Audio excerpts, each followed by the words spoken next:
Você já sentiu que sua vida precisava de uma pausa? Que seu coração busca por respostas, mas não sabe por onde começar? Caminho da Fé, Descobertas na Estrada da Alma. Não é apenas um livro, é uma jornada, uma história real de superação, fé e transformação que vai inspirar você a dar o próximo passo na sua vida. Descubra como desafios podem se transformar em lições e como cada momento pode ser uma oportunidade para se reconectar com o que realmente importa. Este livro é para quem busca mais do que histórias. Busca propósito, busca inspiração, busca a si mesmo. Disponível em e-book e na versão livro físico. Comece hoje sua jornada de transformação. Caminho da Fé. Descobertas na Estrada da Alma. O que você está esperando?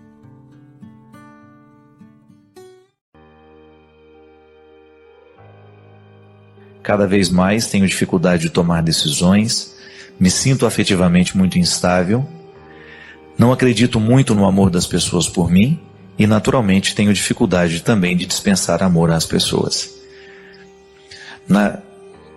Toda vez que sinto que o relacionamento está ficando um pouco mais sério, eu tenho uma dificuldade imensa de dar continuidade e termino até mesmo sem saber por que terminei. Me ajude, por gentileza. Bem, Cíntia, essas inseguranças que nós sentimos, elas não são por acaso, né? Quando a gente identifica uma insegurança aos 36 anos de idade e reconhece que ela fez parte da nossa vida, a gente tem de alguma maneira começar a compreender o porquê que essa insegurança é mantida dentro de nós. Para isso que existe o processo terapêutico, né? Eu não vou ter como lhe ajudar muito agora, mas posso lhe dar algumas dicas. Primeiro, é bom você ter a oportunidade de procurar um bom psicoterapeuta, alguém que seja da sua confiança, alguém aí que você saiba que faz um trabalho sério. Se você é cristã, né? Acho que é.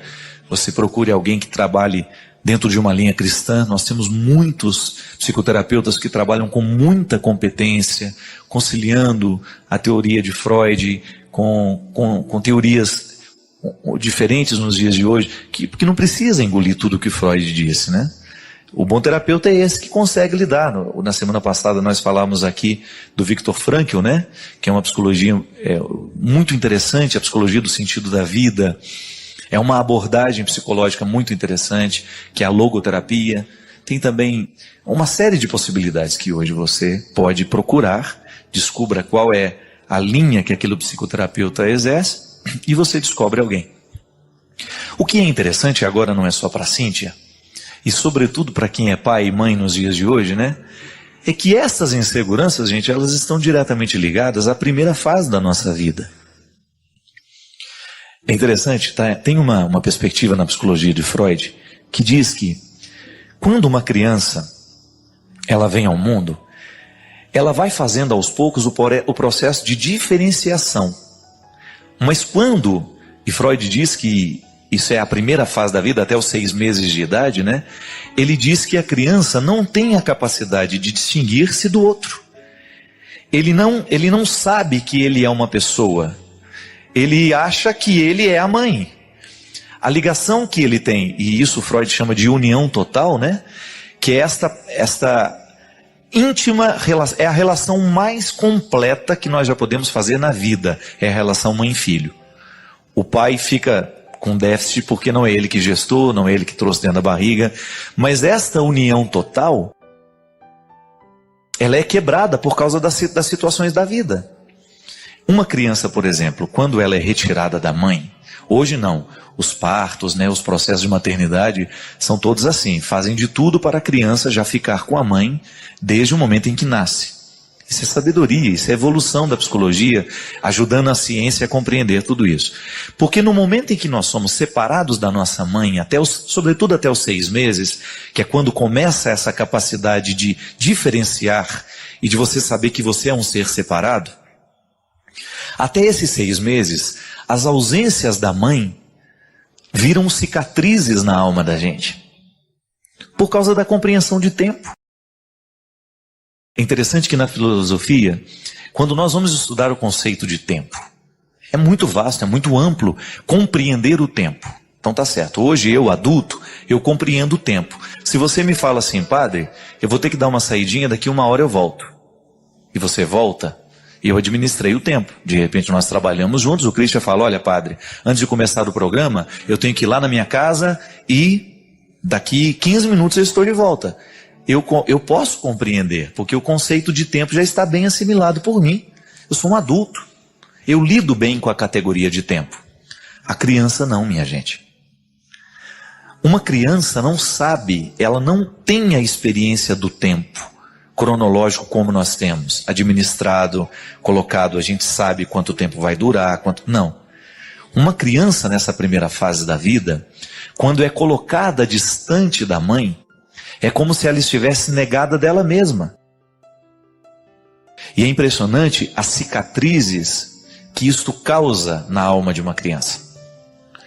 Os psicólogos chamam isso de cicatrizes no cérebro, né? Que é um jeito de mostrar justamente o peso que esta emoção tem para determinar até mesmo a maneira como a pessoa se pensa pela vida fora. Então uma criança que sofre demais da ausência da mãe nessa primeira infância, ela pode se transformar numa criança muito insegura ao longo da vida. Justamente porque ela não teve o suporte e a garantia desta união total.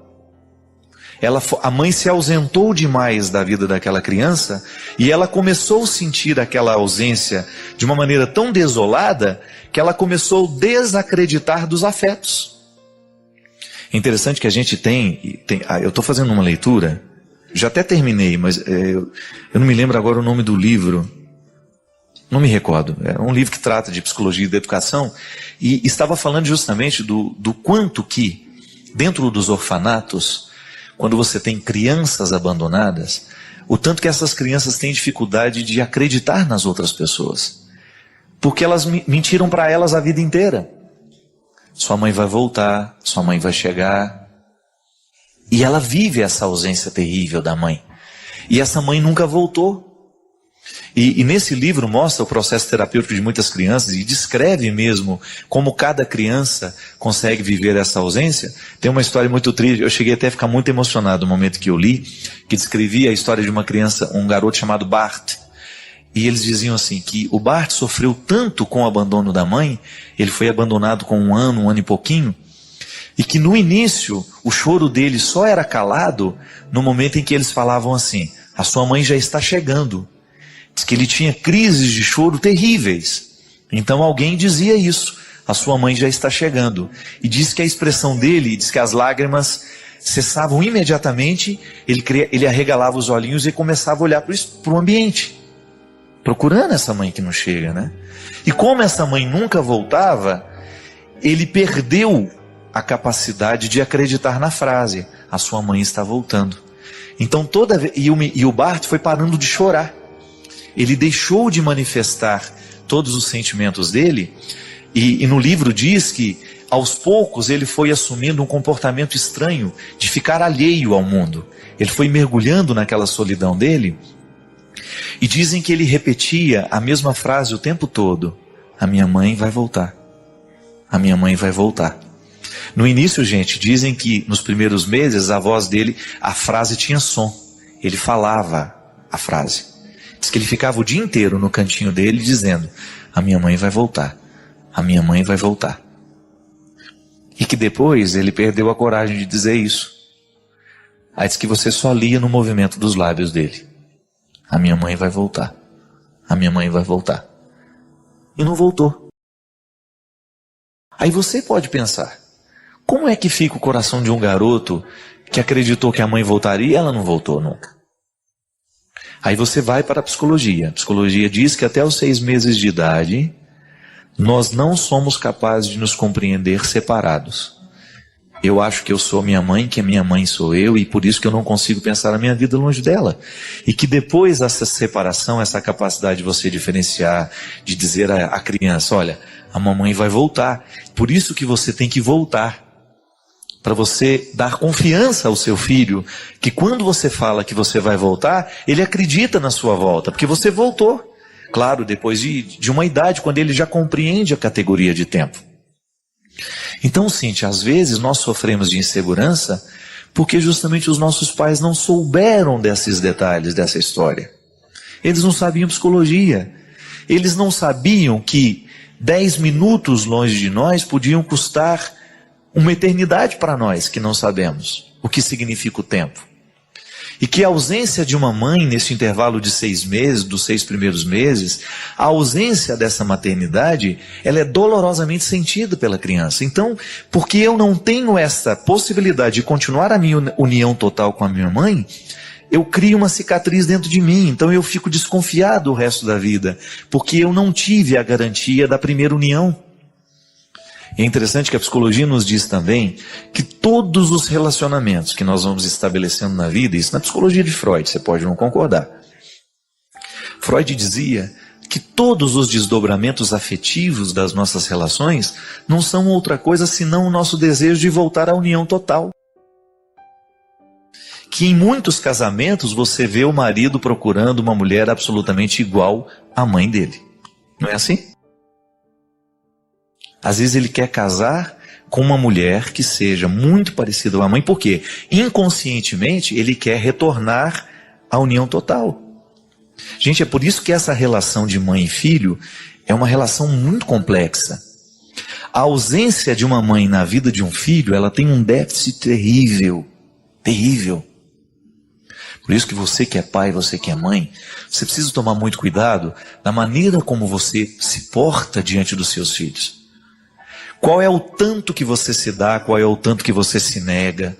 Porque esta capacidade de articular esse equilíbrio, de estabelecer confiança dentro dessa criança, sabe por quê? Porque senão um dia vai virar um adulto infeliz, inseguro.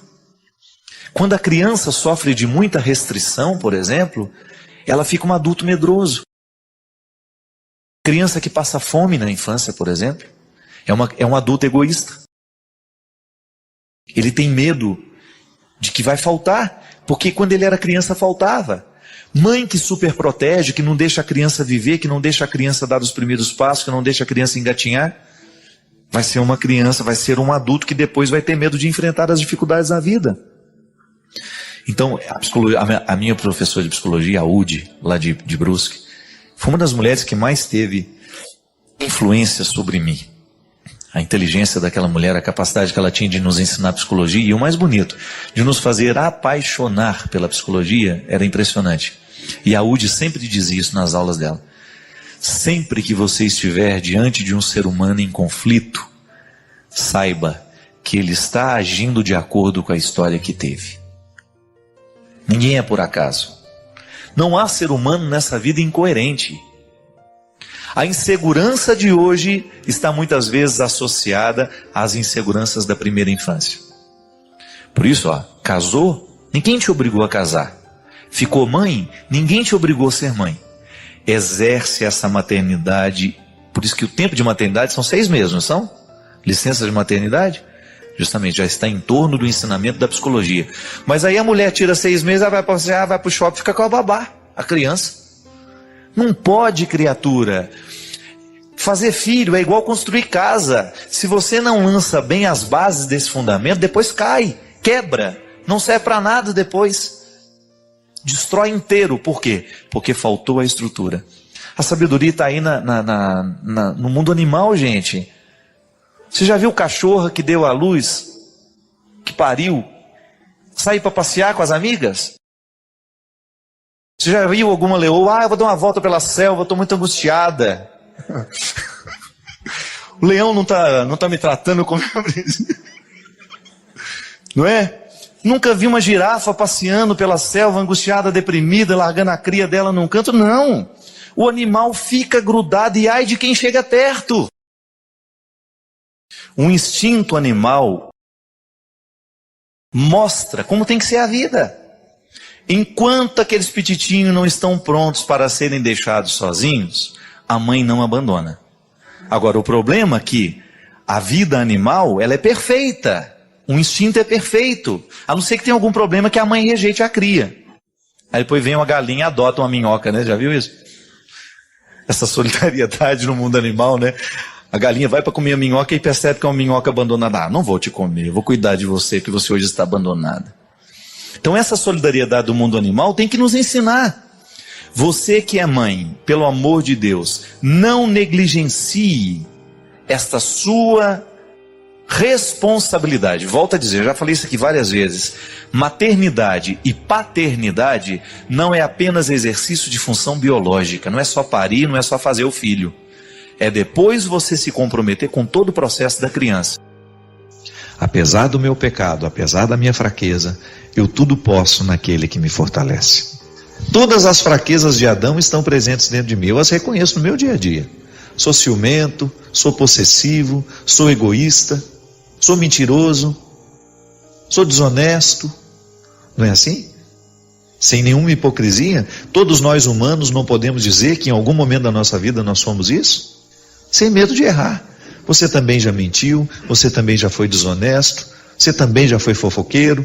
Só que nós somos convidados a viver de um outro jeito. Apesar de todas essas fraquezas estarem em mim e em você, nós somos convidados a dar um passo na direção de um ser humano melhor, que não é só o nosso esforço. É claro que o nosso esforço conta nessa história, mas é a graça de Deus agindo sobre o nosso esforço que nos dá o direito de dizer: tudo posso naquele que me fortalece. Porque nós não temos o direito de ficar desanimados. Toda vez que nós estivermos acabrunhados pelo nosso pecado, pelos malefícios da nossa tendência à mesquinharia, a tendência àquilo que é ruim, nós precisamos nos recordar da voz de Jesus a nos chamar e a nos convocar para que a gente possa chegar ao lugar que Ele preparou para nós. Você ainda não chegou nem à metade daquilo que Deus preparou para você.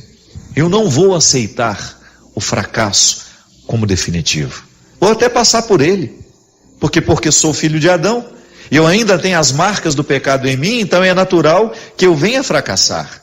Mas no momento em que essa força de Adão me puxar para este fracasso, eu vou me recordar da força de Cristo me ajudando a significar todas as minhas quedas. O verdadeiro cristão é aquele que significa todas as suas quedas a partir da dinâmica da graça.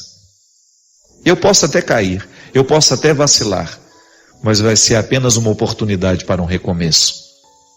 Talvez seja só para me lembrar que eu sou frágil, que eu tenho que ter paciência com os que estão ao meu lado, que eu não tenho o direito de ser arrogante, que a minha experiência de fé, ela tem de me conectar àqueles que são fracos como eu, que eu não estou nessa caminhada sozinho, que nessa caminhada não cabe arrogância, não cabe prepotência, não cabe vaidade.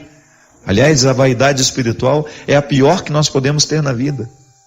Que quando a gente olha para a experiência de Deus que nós fizemos, e a gente se sente melhor que os outros por causa dela.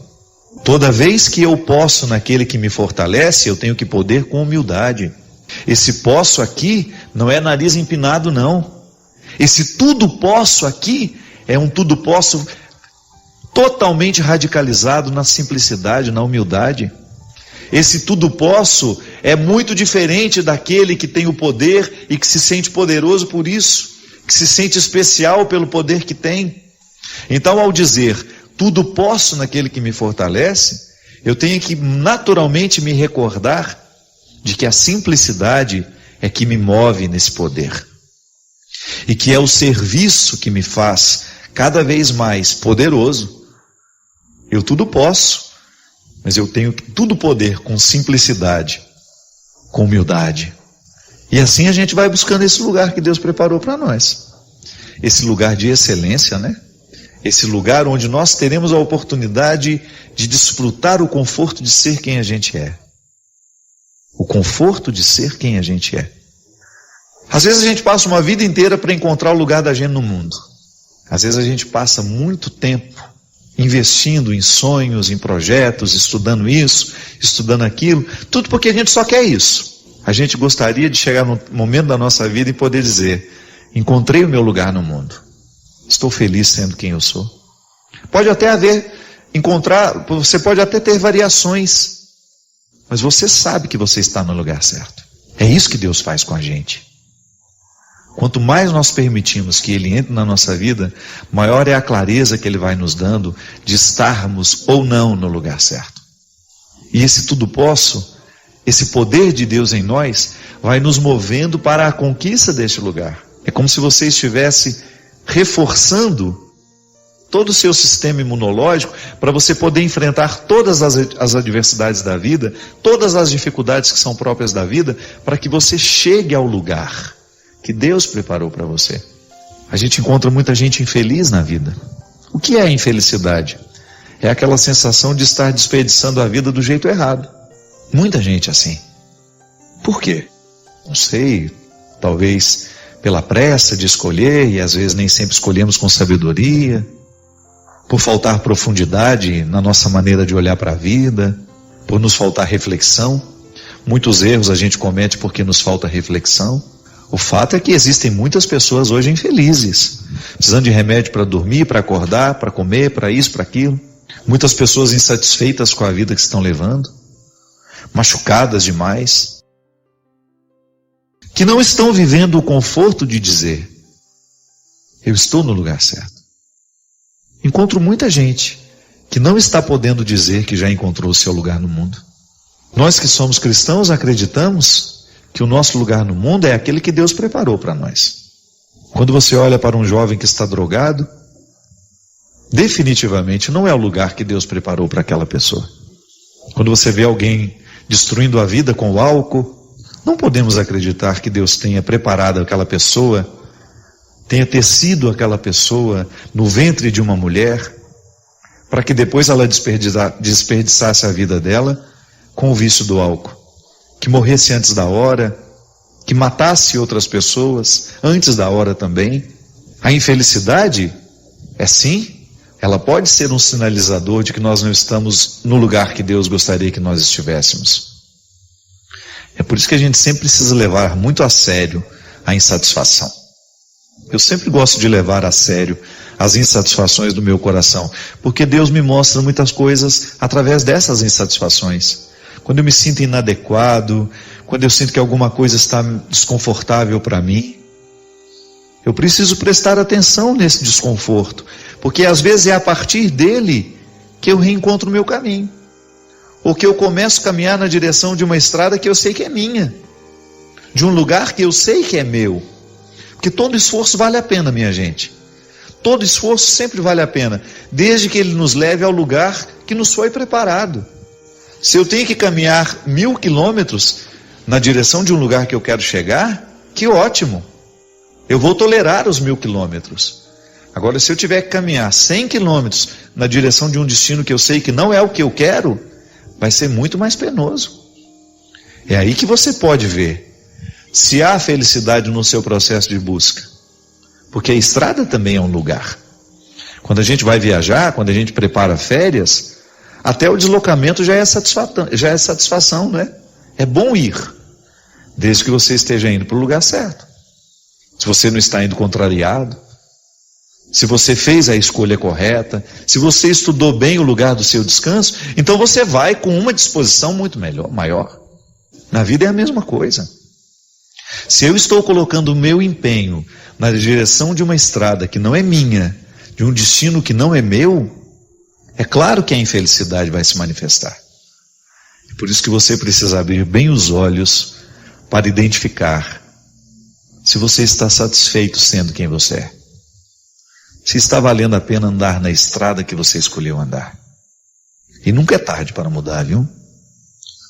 Nunca é tarde para a gente acordar a nossa consciência para o sonho que Deus tem para nós. Porque você tem de viver esse poder.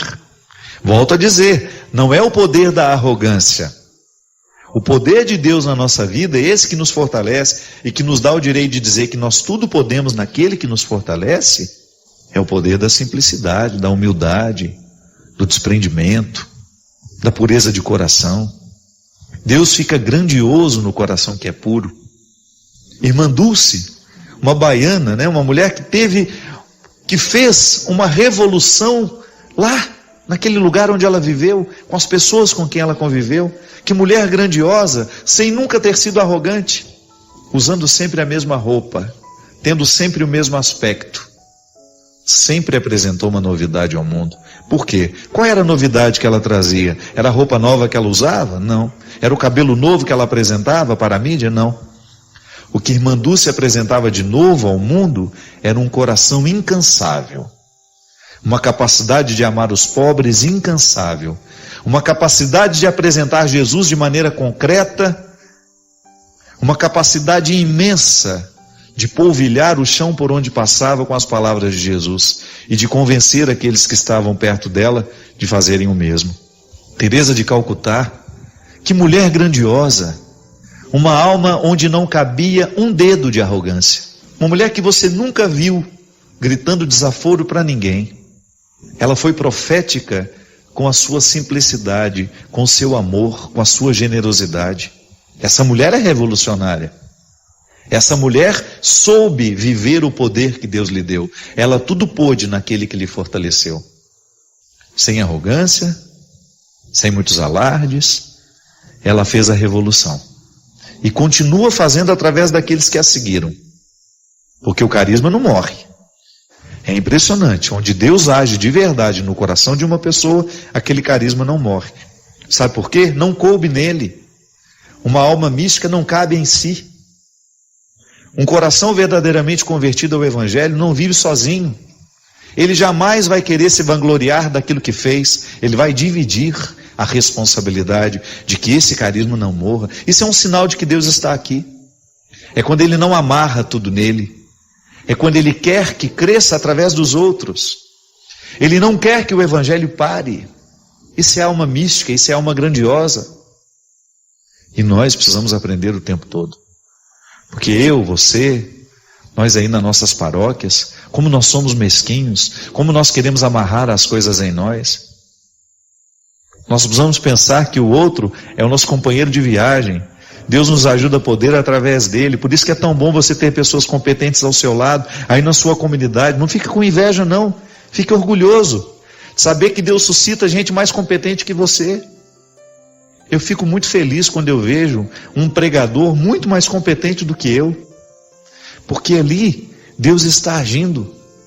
E tudo que eu quero é isso. Eu não faço outra coisa, eu quero que Deus aconteça no seu coração. Eu quero que o Evangelho aconteça no mundo. Tudo que eu faço, tudo que eu vivo é para isso. Eu quero um mundo melhor a partir do Evangelho. Tem os meus erros, tem as minhas fragilidades, mas eu não perco isso de vista. Então, quando existe um padre competente fazendo esse trabalho bonito, lá numa paróquia que nunca é noticiada pela televisão, num padre que nunca vai aparecer na televisão. Oh meu Deus, o meu ministério está conectado ao dele. Você padre que me assiste agora, que talvez nunca tenha tido a oportunidade de pegar um microfone para falar na televisão. Deus é grande em você.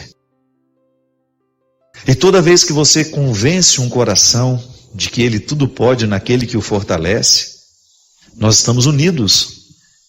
Nós estamos unidos, nós estamos conectados. A alma mística da igreja, a alma mística do Cristo está nos ajudando a vencer o Adão que está em mim, que está em você.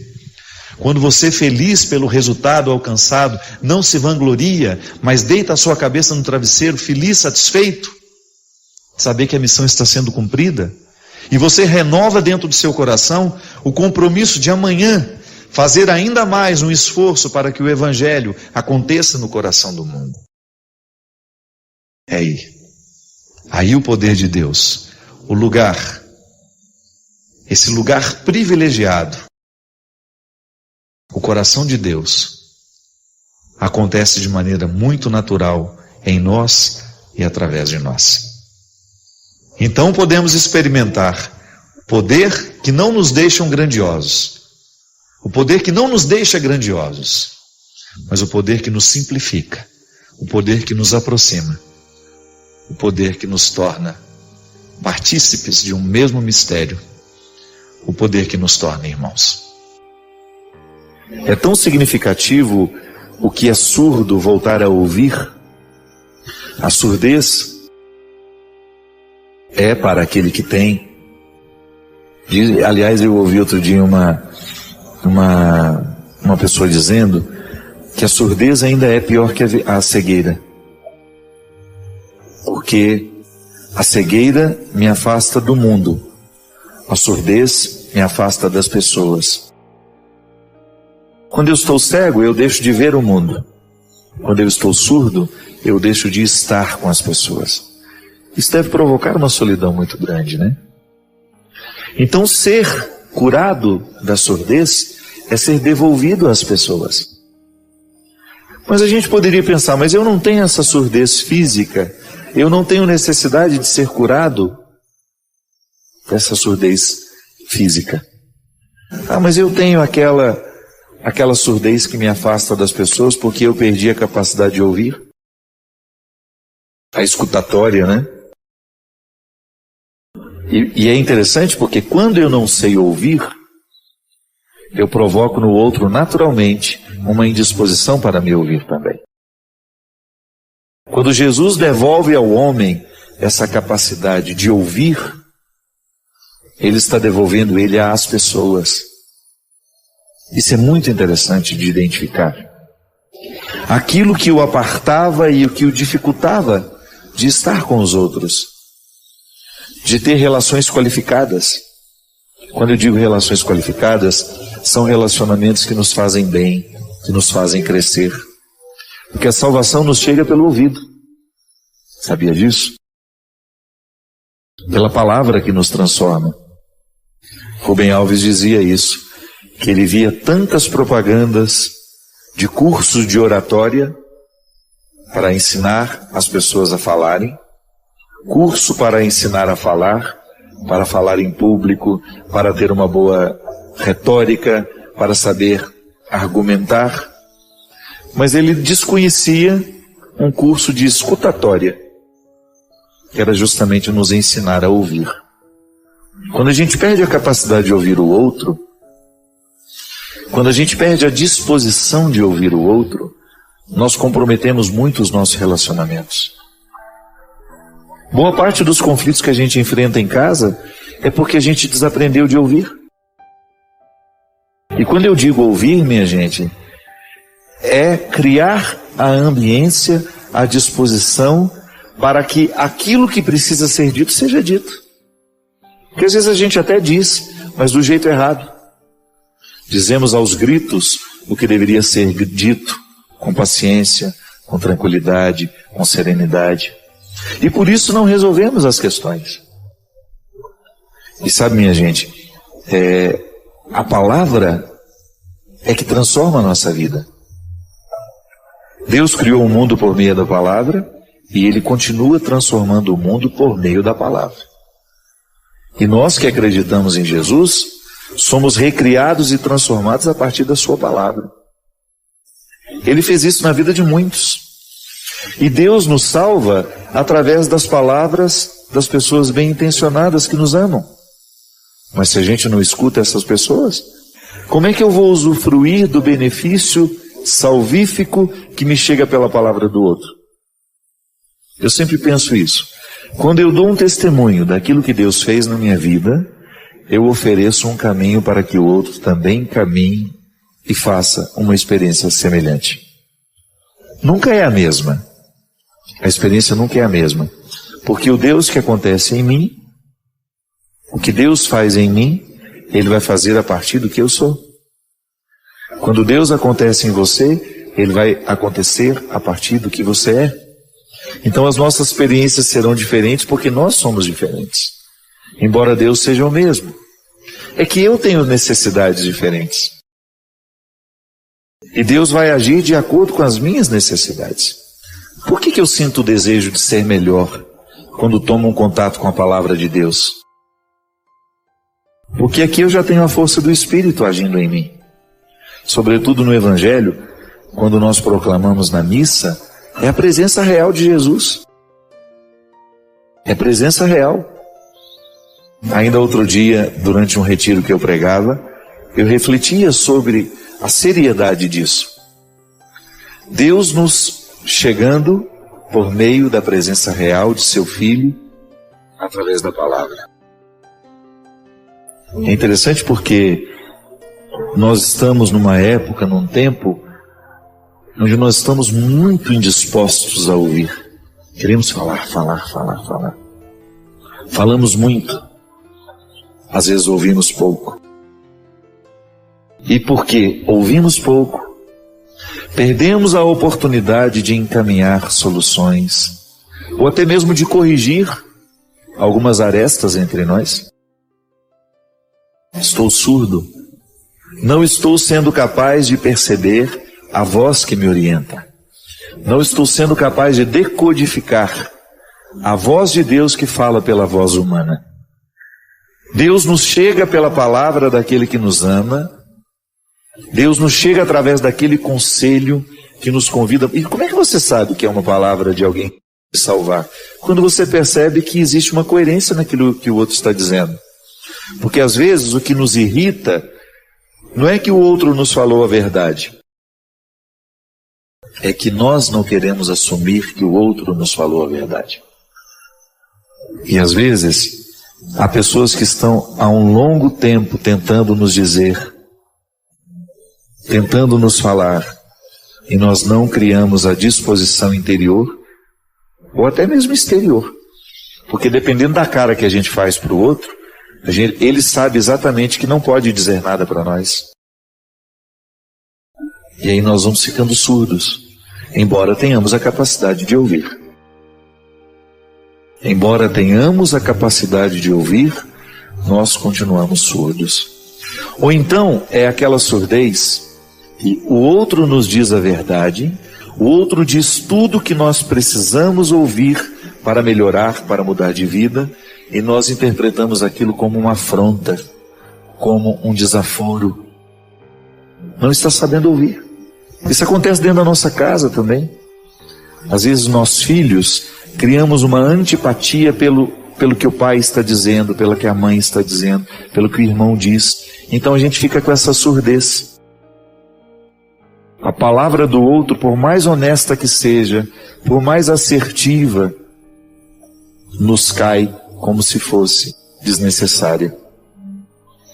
Isso é um prejuízo muito grande, minha gente, porque nós somos transformados pela palavra, e se a gente perde a capacidade de ouvir, pais e filhos, né? Você que é pai, você que é mãe, sabe exatamente do como é necessário criar a disciplina da escuta. Os filhos precisam ser escutados. Os pais precisam ser escutados. Se a relação não é pautada na disciplina da escuta, a família não é possível.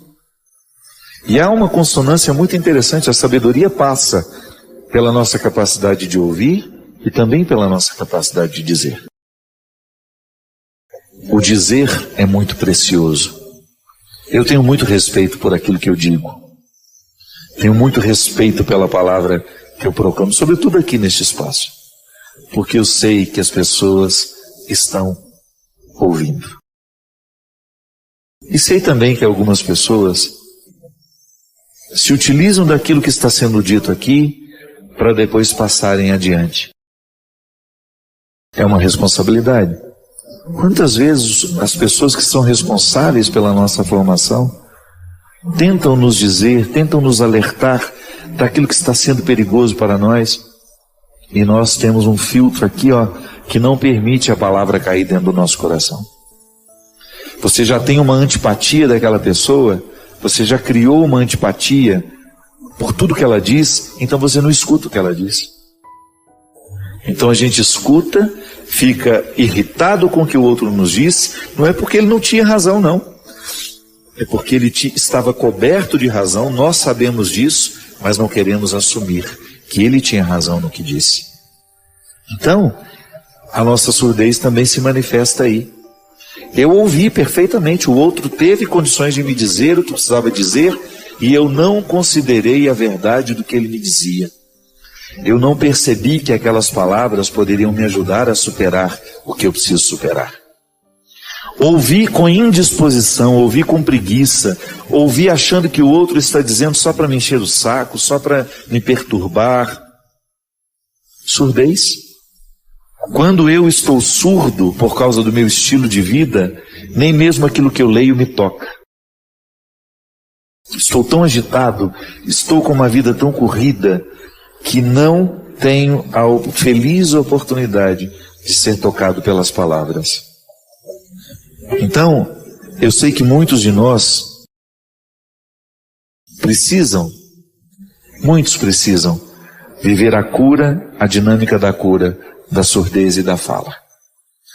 Deus precisa curar-nos, arrancar-nos todos os impedimentos que foram colocados pela vida, pelo nosso temperamento, pelo nosso jeito de ser, que nos dificulta ouvir o que precisamos ouvir e depois destravar a nossa língua para que a gente diga o que verdadeiramente precisamos dizer. Foi o que Jesus curou nesse homem. Curou nele primeiro a surdez, depois despertou a língua para que voltasse a dizer. Isso também é significativo. Ao ser curado da minha surdez, eu reassumo a possibilidade de dizer o que de fato precisa ser dito. Escutar a vida, escutar os fatos, para que eu tenha condições de tomar uma decisão mais acertada. Porque errar, a gente erra também nas decisões. Mas se nós estamos ouvindo a vida, os fatos, os acontecimentos, tudo aquilo que nos rodeia, fica um pouco mais seguro tomar uma decisão. Afinal de contas, toda vez que nós concedemos ao outro uma autoridade para nos dizer alguma coisa, um conselho, uma palavra que nos ajude a refletir quem somos, estabelece um vínculo de amizade. A Sagrada Escritura nos mostra, de maneira muito precisa, que o verdadeiro amigo é aquele que nos conduz pelo caminho do bem. Vários textos em Eclesiástico, você tem também nas cartas de Paulo, ele falando da amizade que ele nutria por pessoas que o encaminhavam ao coração de Deus. É verdade. Um amigo de verdade, um amigo verdadeiro, é aquele que faz um vínculo entre nós e aquilo que Deus quer que a gente seja. Porque às vezes nós temos muitos companheiros pela vida fora. Companhias, no dia a dia, pessoas que a gente encontra, com quem a gente fala o tempo todo. Hoje nós temos 1000 recursos que nos deixam em contato um com os outros. Sobre o que falamos? Quem são as pessoas que de fato despertam em nós o desejo de ultrapassar as aparências? Porque isso é tão necessário, minha gente. A gente quebrar essa casca que tantas vezes nos expõe ao mundo e que às vezes não tem nada a ver com o que a gente é. Você mesmo. Tantas vezes você tem uma armadura que você oferece ao outro, mas que ainda não é você. Ainda não é você.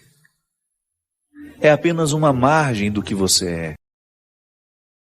Aquilo que existe lá no mais profundo do seu ser, há muito poucos você revelou, ou para muita gente, nem foi revelado ainda a ninguém. É o que Jesus fazia. Jesus quebrava todo o poder de máscara, todo o poder de aparências, porque a ele interessava provocar as pessoas para que elas pudessem viver a sua verdade pessoal. E por isso Jesus sempre andava com um grupo de amigos, porque ele sabia que além de oferecer o seu coração misericordioso, capaz de lavar no outro todas as suas iniquidades, todos os pesos do passado, ele ainda apresentava um grupo de amigos que pudesse ajudar aquele que havia acabado de chegar. Um verdadeiro amigo é aquele que tem essa chave e sabe usar bem a chave.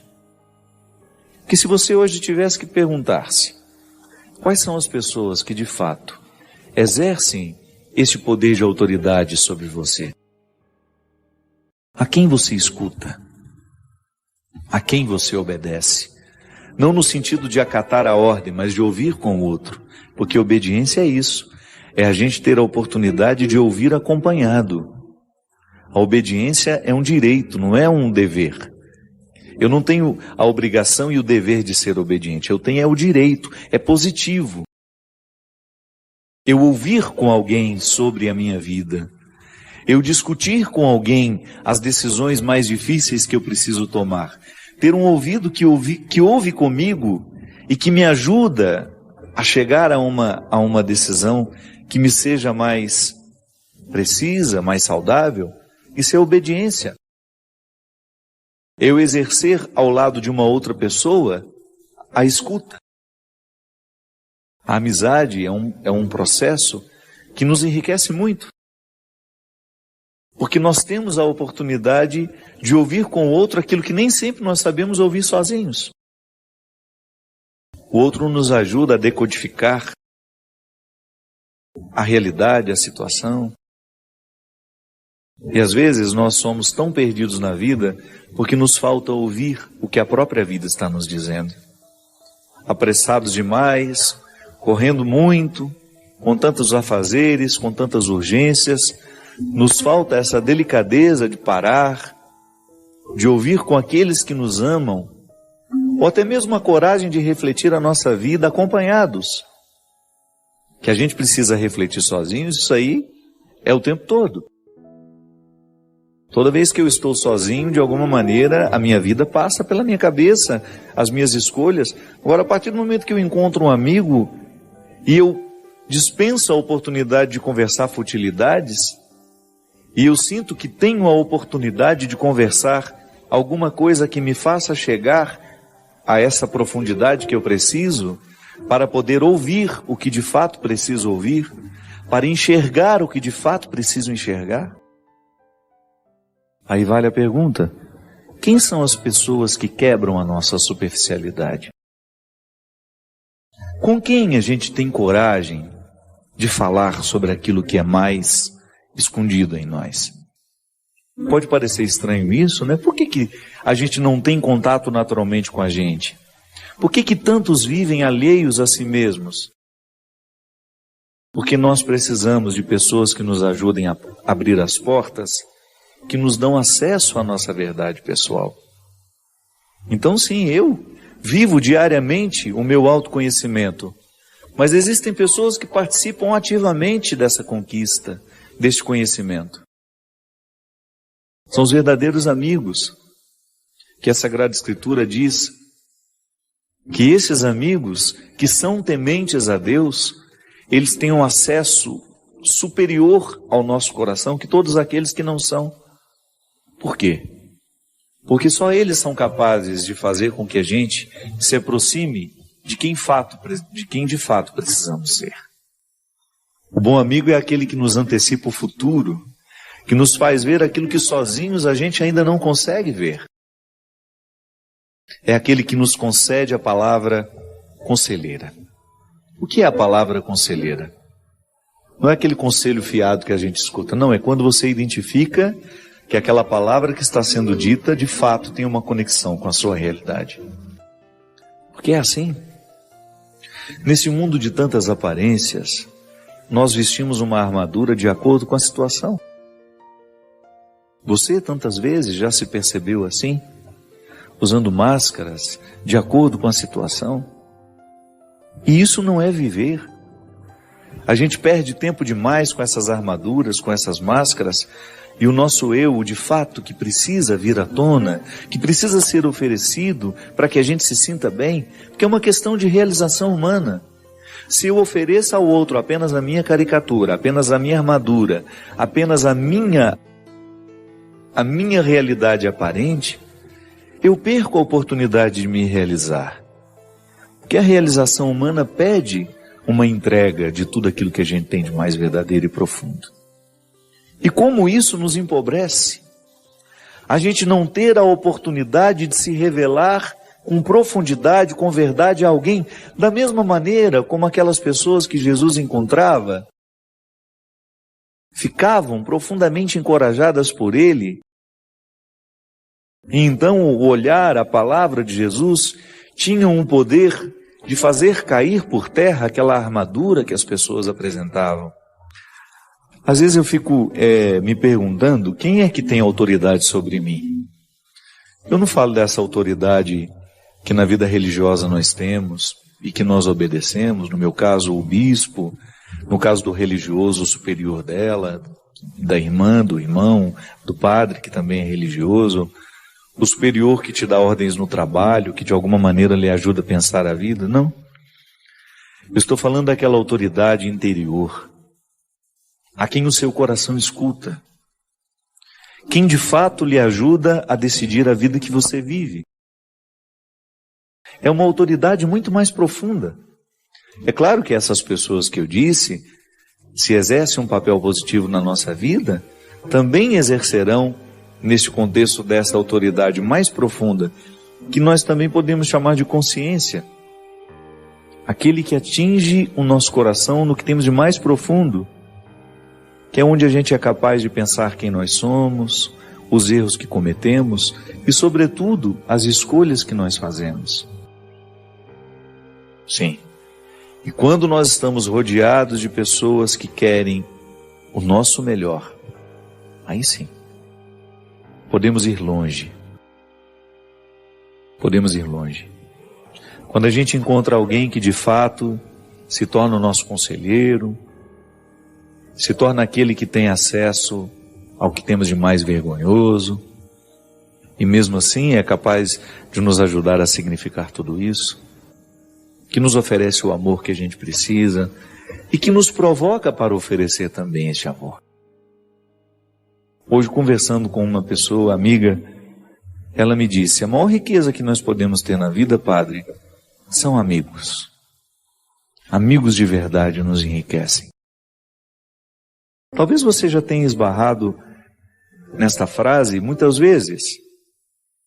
E talvez tenha experimentado o poder dessa frase, sobretudo no momento em que você experimentou a pobreza de não ter alguém ao seu lado no momento em que você mais precisava.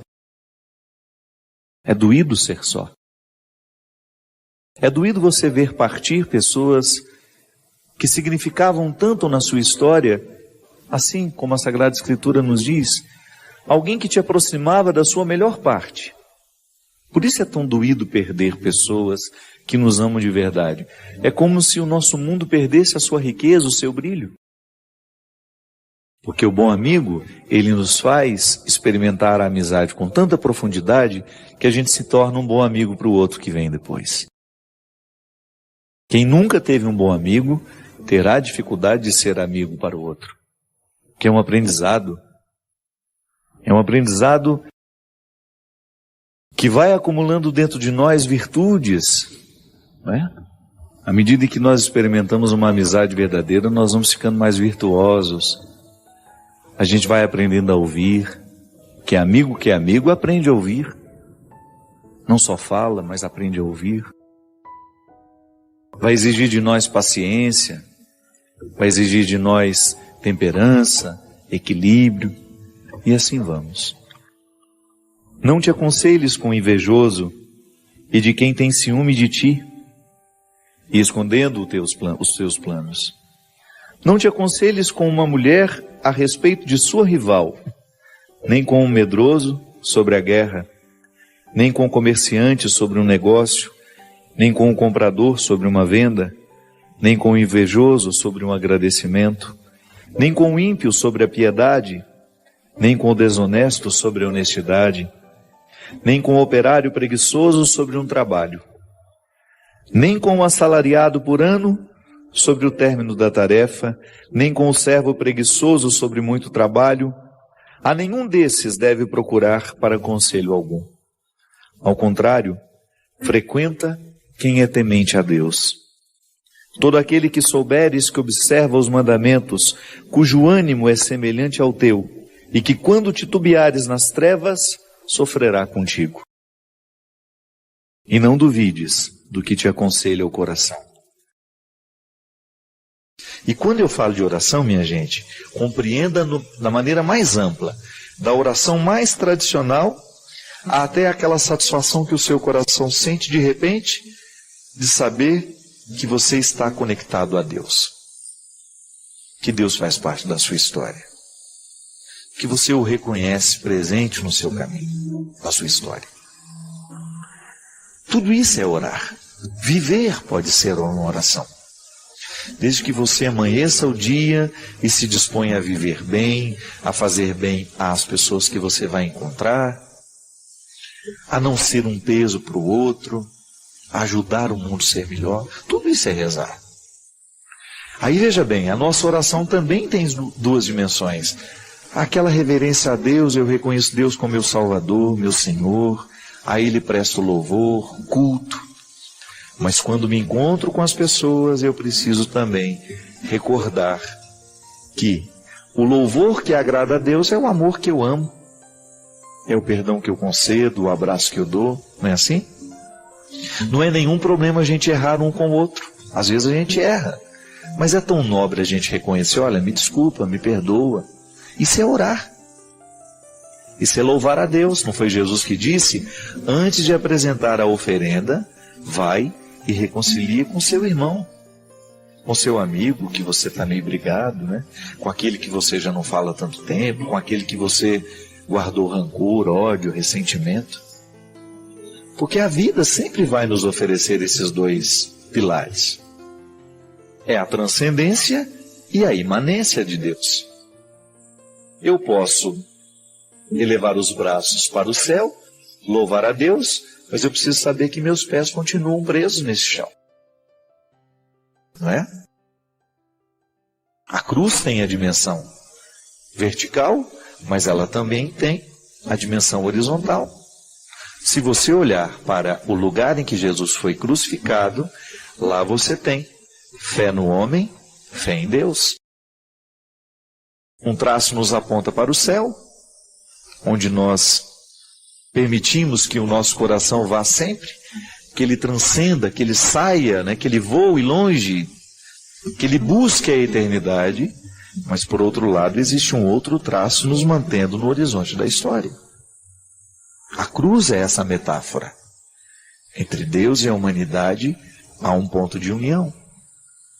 E que a fé bem praticada, ela vai nos colocar sempre nessa dinâmica.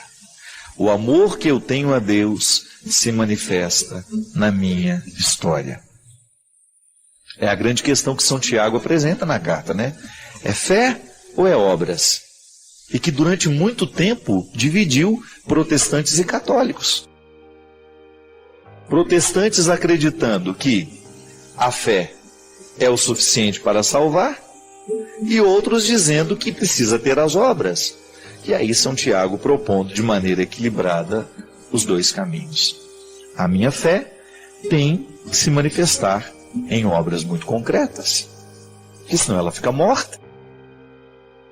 Eu admirei muito, por exemplo, nesse tempo de tragédias, admirei muito muitos evangélicos que eu vi pela internet criando campanhas de solidariedade com aqueles que estão sofrendo lá na serra. Porque à medida que o tempo vai passando, a gente corre o risco de esquecer que o sofrimento ainda está lá em Teresópolis, Friburgo, né? Petrópolis. E eu vi ali os evangélicos, o pessoal do Diante do Trono, Ana Paula Valadão, fazendo a campanha dela. Outros evangélicos, alguns pastores que eu vejo no Twitter. E fiquei pensando, olha que interessante, né? O processo histórico. Eles hoje vivendo o equilíbrio da proposta de Tiago. Fé e obra. Nós acreditamos em Deus. E o Deus que eu acredito me leva a estender a mão. Minha gente, fé, essa dimensão bonita da vida, precisa se desdobrar. Recorde-se da cruz. Quando eu abençoo você aqui, ministerialmente falando, eu estou lhe colocando neste caminho. Esteja em Deus, mas não esqueça de viver a história. Que a sua religião não seja alienante. E que a sua história não lhe faça esquecer a transcendência. Não reduza Deus a uma sociologia. Traga Deus para a sociologia. E descubra que a sociologia que propõe a solidariedade nasceu em Jesus. É isso que nós precisamos.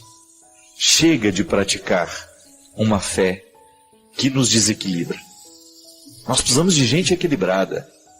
Você sabe que cada vez mais eu me convenço. O grande testemunho que nós podemos dar àqueles que não creem é o nosso equilíbrio. É a gente mostrar com a nossa vida que nós somos homens e mulheres de reflexão, que nós somos homens e mulheres de bom senso e que a religião fez bem ao nosso coração. Somos loucos por Deus, mas aqui a gente está mantendo um equilíbrio de sanidade. que a nossa experiência de Deus está nos ajudando a viver neste tempo, apontando para a eternidade, mas fazendo com que essa história seja melhor a cada dia. Assim como o deputado federal hoje deu uma lição de cidadania, hoje ou ontem, não sei, um deputado jovem de Brasília, que eu não me recordo o nome dele, ele renunciando a vários direitos para economizar os cofres públicos. É assim. Quando eu, na minha atitude, na minha postura, posso fazer o mundo ser melhor. O Deus que move o meu coração, o Deus que gera a minha fé, que Ele me entrega o tempo todo como um dom, Ele me leva a ter atitudes, gestos que possam mostrar ao outro que eu acredito. Isso convence. A atitude, ela convence. Quando as pessoas olharem para nós e descobrirem que nós estamos comprometidos com a verdade, com a justiça, com o amor, com a misericórdia, porque nós acreditamos em Jesus. Padre Fábio, o mal é onipresente? Por que ele se propaga tanto? Veja bem, como é que o mal pode ser onipresente? À medida em que ele tem legítimos representantes, não é verdade? A partir do momento em que ele é representado por pessoas esparramadas por este mundo. Eu sempre digo, minha gente, volto a dizer, o que é a estrutura maligna no mundo? O mal existe enquanto processo de sedução, essa afirmação do demônio, do diabo. Nós já falamos muitas vezes sobre isso aqui. O que é o diabo? É aquele que divide, é aquele que separa, é aquele que quebra. A estrutura diabólica é aquela que quebra o ser humano, que desintegra os valores humanos, que prejudica o andamento da vida. É aquele que vai atarracando, que vai segurando o processo do humano. Essa experiência de estar em todos os lugares é porque alguém está legitimando a presença do mal naquele momento. Hoje, por exemplo, você teve a oportunidade de ser bom e de ser mal. Você pôde passar pelo processo de escolher. A vida aconteceu na sua história, hoje a vida aconteceu em você, e você teve a possibilidade de escolher se você iria agir com bondade ou com maldade. Se você escolheu agir com bondade, o mal não foi presente na sua vida. Você deixou de legitimar a presença do mal e, ao contrário, legitimou a presença do bem na sua atitude. Agora, se naquele momento a sua fraqueza prevaleceu sobre você, e a opção pelo mal aconteceu, você legitimou a presença do mal no mundo. É assim que o diabo vence, quando o humano cede. Quando o ser humano cede à sedução do diabo, à sedução do demônio, que é essa metáfora, que é muito mais do que uma pessoa, né? É tudo aquilo que ela consegue conquistar, é tudo aquilo que ela consegue esparramar pelo mundo. Então, de fato, o mal consegue ser onipresente. Porque se ele consegue legitimar representantes em diversos lugares do mundo, ele está agindo, então, através das mais diversas situações. O sequestro é uma das mais terríveis espécies de violência no mundo de hoje. Se você já passou pela experiência de ter um amigo sequestrado, de ter uma pessoa da sua casa sequestrada, você sabe muito bem. Ou então, se você passou pela experiência do sequestro, você sabe muito bem. O que é o sequestro? É uma presença do mal agindo pela força de pessoas. É o total desrespeito à humanidade daquela pessoa que está sendo rendida, daquela pessoa que está colocada em cativeiro. Da mesma forma como o assassinato é uma legitimação da presença do mal no mundo, da mesma forma como o roubo. Gente, e este mal, ele tem proporções. O diabo vence em grandes coisas e o diabo vence em pequenas coisas.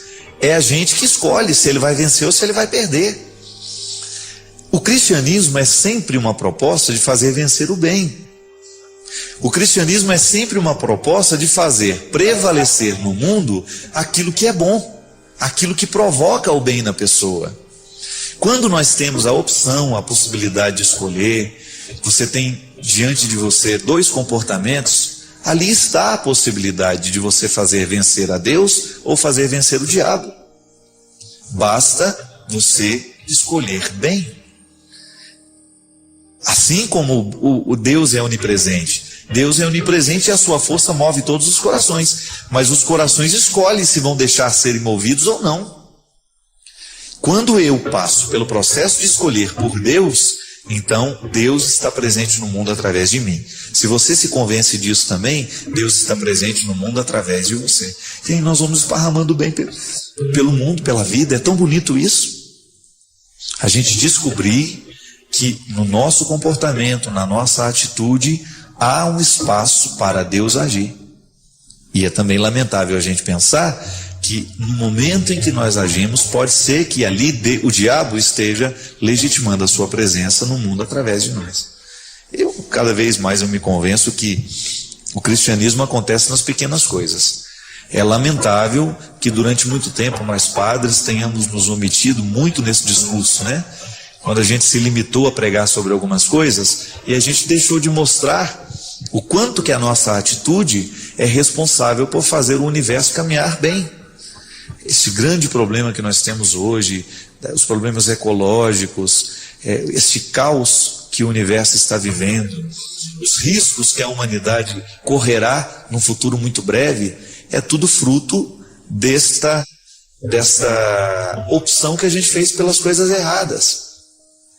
No momento em que eu jogo um lixo no rio, eu estou me esquivando de uma responsabilidade, eu estou provocando o mal no mundo naquele pequeno lixo que eu jogo no rio. Nós não temos mais como negar isso. O evangelho tem que passar nisso, tem que passar por isso. Se eu jogo no ralo da minha cozinha todo o óleo que eu uso para fazer comida dentro de casa, aquele óleo velho, que polui 1 milhão de litros de água, 1 litro de óleo que você joga no ralo da sua pia, por uma atitude irresponsável e muitas vezes de preguiça, ao invés de jogar o óleo no lugar certo, né, de reciclá-lo, de mandá-lo para reciclagem. Se você joga no ralo da sua pia, você está poluindo 1 milhão de litros de água. Eu lamento te informar que você está sendo adepta do diabo nessa hora.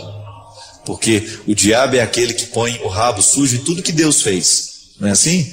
A gente não aprendeu isso quando era criança? É verdade. Toda vez que eu ajo de maneira irresponsável contra a casa que eu moro, que é o universo, eu estou fazendo o contrário, o processo contrário da criação. Eu estou destruindo. E destruir é atitude má. Não tem como negar isso não, viu, gente? Na vida é muito simples essa regra. O que é bom, o que é mal é mal. Há realidades que são intrinsecamente más. Há realidades que são intrinsecamente boas. Não tem como você negar. E julgar um óleo sujo que você já usou, que você não serve mais, dentro da pia porque você está com preguiça de reciclar, é um jeito que você tem de estragar o mundo que você vive. Pronto. O mal está presente no mundo nas nossas atitudes. O mal está presente no mundo naquilo que a gente escolhe. Não tem como você fugir dessa responsabilidade. A desonestidade do mundo cresce na sua pequena desonestidade, na minha desonestidade. Se eu jogo um lixo na rua, se eu jogo um lixo num lugar público, eu estou agindo de maneira errada. O mal está vencendo em mim. Diferente da pessoa que faz a opção pelo bem. Meu coração meio flor, meio de aço. É verdade. Todos nós temos dentro do peito um coração meio forte e meio fraco. Não é assim? Em todo o coração humano, as duas realidades estão reconciliadas, a fraqueza e a possibilidade. Agora, tudo depende, essa fraqueza e essa força, depende da parte que nós alimentamos. A música pede, é uma proposta de fazer sempre a opção por aquilo que ilumina. Isto é, fortalecer a parte forte do coração para que esta parte resgate sempre a fragilidade e não permita que ela seja motivo de queda, motivo de condenação. Sabe, minha gente, eu interpreto sempre a opção por Jesus como sendo uma opção por aquilo que é nobre. É como se você tivesse a oportunidade de escolher os sonhos que você vai sonhar para a sua vida. Tem gente que sonha sonhos nobres, outros nem tanto. Tudo depende das escolhas que vai fazendo ao longo da vida, tudo depende do que vai aprendendo como valor, do que vai incorporando na própria vida. Eu não tenho dúvida que a opção por Jesus, ela nos coloca na perspectiva de sonhar alto. Eu não falo de sonhos que nos coloquem com vaidade, de realização disso, realização não. Eu estou falando de uma realização interior que ultrapassa o sentido dessa exterioridade que as pessoas podem ver em nós. Porque você de repente poderia interpretar sonhar alto como ser um homem famoso, uma mulher grandiosa, cheia de posses, ter muito dinheiro, vaidade. Não. Estou falando daquela satisfação de ser quem você é.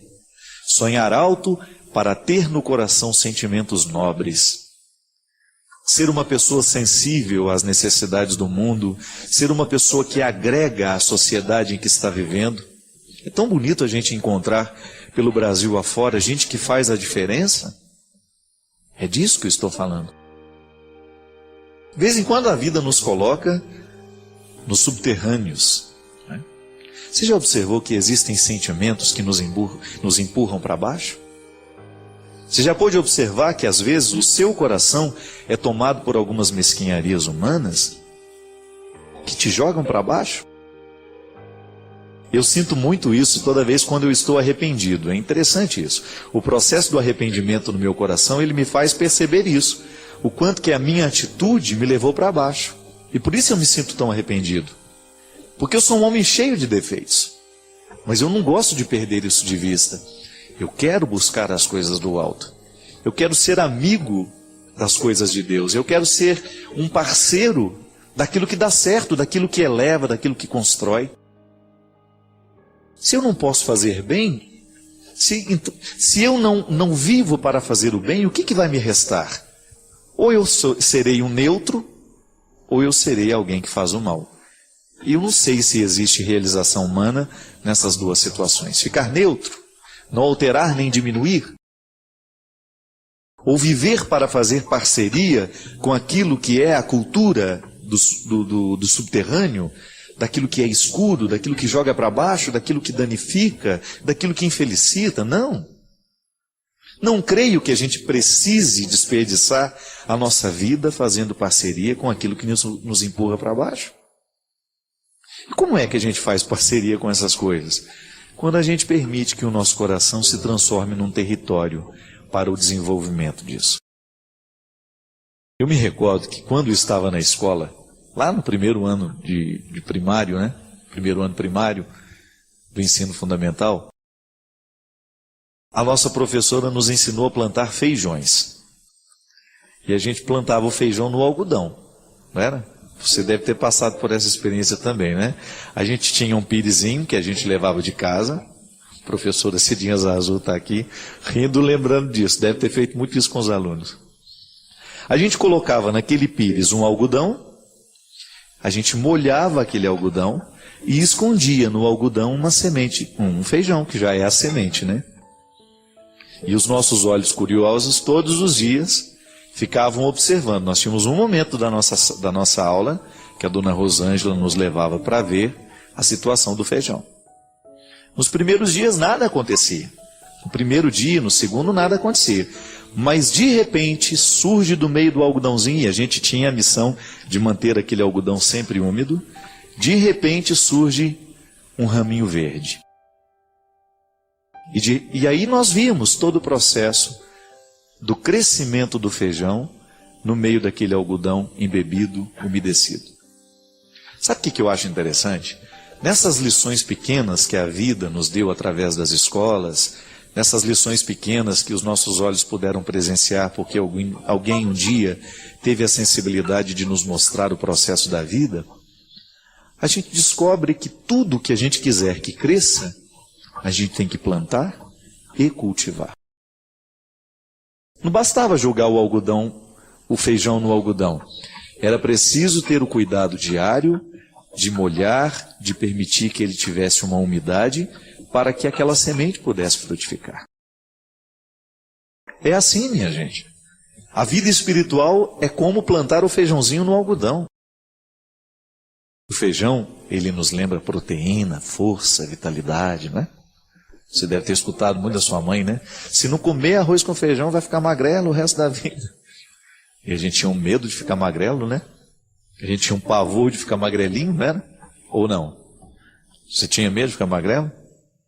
Eu tinha horror, porque minha mãe falava, quem não come vai ficar magrelo, não vai ter saúde, não vai ter isso, não vai ter aquilo. E ela tinha razão. A gente precisa do alimento para a gente crescer. Mas é interessante perceber que para o alimento nos fazer crescer, ele também tem que crescer. E ele tem o processo dele. Não é? A gente olhava para aquele algodão embebido, via a semente nascer ali do meio, e nós aprendíamos um pouco de como é a vida. Um acontecimento simples. Hoje, neste momento, em muitos lugares do mundo, as sementes estão crescendo. As sementes estão frutificando, elas estão apodrecendo debaixo da terra para dar lugar ao fruto que depois vai chegar à nossa mesa.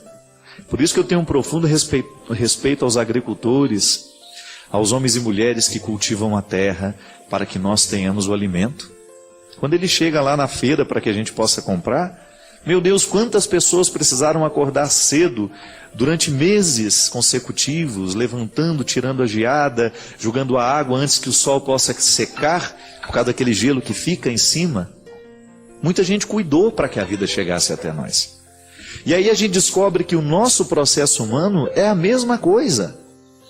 Que se a gente também não tem empenho, se a gente também não tem cultivo, a gente não floresce. E a realização humana depende desse florescimento. O ser humano será mais feliz e mais realizado à medida em que ele crescer para cima, tendo raízes sólidas, como já nos ensina a sabedoria. O mesmo tanto que a raiz cresce para fora, ela cresce para dentro. O mesmo tanto que a planta cresce para cima, ela cresce para dentro. Assim como aquela raiz frágil do feijão ia crescendo pelo algodão afora para que ela pudesse dar sustento. É a mesma coisa conosco, minha gente. Nós precisamos crescer para que a gente possa produzir frutos, para que a gente possa viver com satisfação, para que a gente possa alcançar o alto. Buscar as coisas do alto é, antes de qualquer coisa, antes de ser uma obrigação, é uma satisfação. A mim incomoda muito quando a religião é compreendida, concebida como um processo de obrigações. Não. É na compreensão de que Deus me faz bem, que ao acatar a lei de Deus dentro do meu coração, muito mais que obedecer uma regra, eu estou favorecendo um crescimento interior. Outro dia um amigo meu brincou comigo na academia, né? Ele não é muito religioso. Mas aí ele foi ver a gravação do meu DVD lá em São Paulo, ficou muito tocado com tudo que aconteceu lá. E aí, essa semana, ele me encontrou. E aí, o seu programa está sendo ao vivo? Eu gosto de ver, eu quero ver essa semana. Aí ele voltou e falou assim, eu acho que eu estou ficando meio carola. Aí ele é uma pessoa que eu gosto muito, né? Eu me encontro com ele sempre lá, um garoto muito... Fiz o casamento dele, presidi a celebração do casamento dele. Um amigo especial. Só que a gente nunca fala de religião. Nós falamos da vida. Eu nunca me porto com ele como um padre, né? Ele me encontra na academia e nós somos amigos. Falamos das diversas coisas, eu conto a minha vida, ele conta a dele. Mas naquele momento, quando ele brincou comigo, eu acho que eu estou ficando meio carola, eu percebi que no coração dele, ele estava compreendendo que a religião é uma satisfação. Ele não está obrigado. Mas ao compreender a religião como uma beleza a ser vivida, ele automaticamente interpretou o ser carola, não é? E é verdade, às vezes na nossa vida, nós temos uma dificuldade muito grande de incorporar o valor, porque a gente sempre olha para o valor como uma regra. A regra é importantíssima. A regra norteia. Se não fossem as regras, a sociedade não poderia existir. Nós precisamos das regras de trânsito, nós precisamos das regras escritas nos chãos, nós precisamos das regras escritas nos papéis, aquelas que regularizam as relações humanas, né? Isso pode, isso não pode. Mas o ser humano, ele tem que descobrir o valor, o espírito da regra. E é isso que nos faz crescer, minha gente. Quando nós incorporamos esse valor, quando a gente se identifica assim, eu quero ser um parceiro da vida. Eu quero ser um parceiro daquilo que constrói. Assim como o feijãozinho nasce e cresce, para que os nossos olhos pudessem entender o sentido e o processo do nascer, da vida, a gente também descobre que o nosso coração carece da mesma necessidade. Ir para cima, buscar aquilo que de mais elevado existe no mundo, não por uma obrigação, mas porque você merece. Eu compreendo assim, sabe, o ministério sacerdotal é um ministério que tem que facilitar a entrada das pessoas na residência de Deus. É como se eu fosse um porteiro, não para inibir a entrada, não, para facilitar. Um porteiro que dá boas-vindas, né? Porque às vezes tem aquele porteiro que não deixa a gente entrar. No nosso caso, não. O padre, a irmã religiosa, todo mundo que de alguma maneira evangeliza, a nossa missão é abrir as portas da casa de Deus e convidar que você entre. Você será sempre muito bem-vindo. Deus tem muito a lhe oferecer. Quando Deus realmente fizer parte da sua vida, da sua estrutura humana, você pode ter certeza que você vai crescer muito como pessoa.